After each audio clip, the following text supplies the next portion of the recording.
ফেরেশতারা বলে, আল্লাহ এই নাফরমান ফজর পড়ে নাই, আপনি ডেকেছেন। আল্লাহু আকবার। আল্লাহ সবচেয়ে বড়। হাইয়া আলাস সালাহ, নামাজের দিকে আসো। হাইয়া আলাল ফালাহ,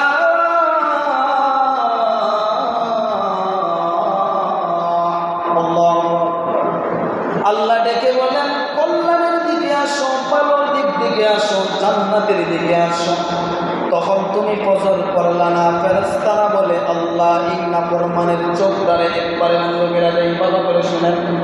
ফেরেশতারা তখন রব্বে কারীমকে ডেকে ডেকে বলে, রব্বে কারীম, ডেকে বলে, রব্বুল আলামিন, নাফরমান ফজরে সেজদা দেয় নাই, নাফরমানের চক্ষুটা একবারে বন্ধ করে দে।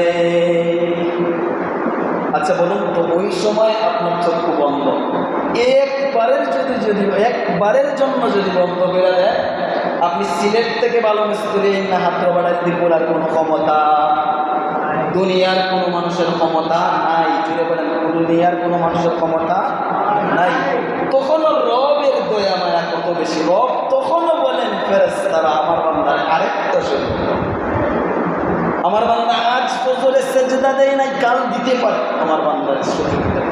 মুহতারাম হাজিরিন, রব আমাদের প্রতি এত ভালোবাসা, এত দয়া, তারপরে আমাদের মা বোনদের সেজদা ছুটে যায়, তারপরে আমাদের সেজদা ছুটে যায়। এজন্য রব্বুল আলামিন বলেন,